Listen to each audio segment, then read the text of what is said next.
Hey guys, welcome back to Ultimate Ass and Ass. We're going to do a short video for those of you who may have the idea that you're going to go hunting and things like that. If you've never hunted before, you might have kind of a misconception about the game and things. You're not going to just walk out in the woods and you're going to find all the abundant game that you used to be able to find, 20 years ago or even 50 years ago. But you also need to know how to properly take down whatever it is that you're looking at.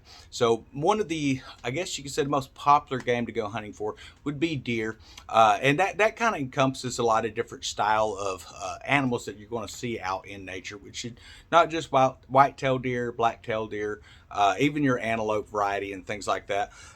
Pronghorn, you're going to have the same types of shots when it comes to harvesting that. So here's a few little clips for you of where the proper place to put your projectile at in order to get a clean kill, guys.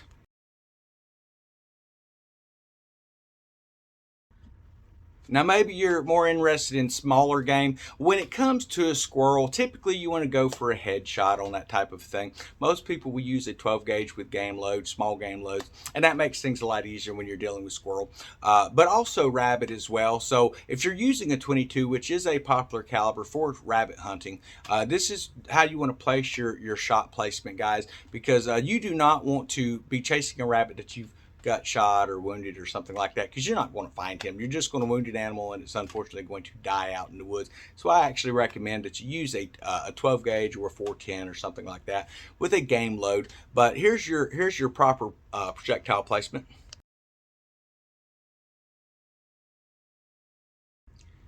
And then you have your Daniel Boone type mentalities. They want to go out and they want to get a black bear or something like that. Now, unless you're living on the West Coast, most of East Coasters, you might see some black bear out here. Now, understand you're going to need a large caliber rifle for this. I wouldn't recommend anything below a 308. That's me personally. 7mm mag is probably one of the better rounds to use for something like that. But I know there's a lot of people that goes, well, I like to use my AR platform with a 5.56. Well, you need to understand with that particular firearm and that particular caliber, yeah, you can take one down, but it's going to take more than one shot. You're not going to do enough damage when it comes to a very large game animal like that. Yeah, you'll eventually have them down, but I like to, be as quick as possible. You don't want something suffering in the meantime. So here's your proper placement when it comes to a large bear. You want to make sure that when you're aiming, you are not hitting the front leg bone, because that is very thick area. It's got a lot of muscle there, not to mention the bone is very thick, so it can actually deflect a shot and you're not actually going to get your game. So you want to aim just a little bit below that, but you want to, well, here's the placement for that, guys.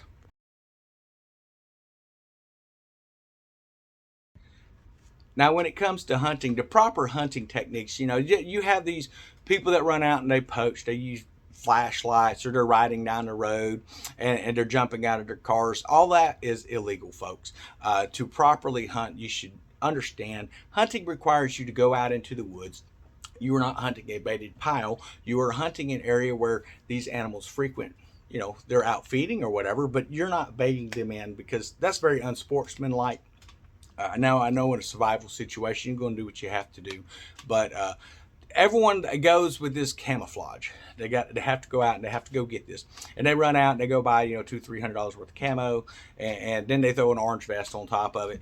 Make sure you wear that orange vest or an orange hat, because there's just way too many accidents to happen in the woods, because people are not looking to verify what it is that they're hunting and what they're actually firing at. So if you're going to hunt, make sure you know exactly what it is that you're aiming at before you pull the trigger.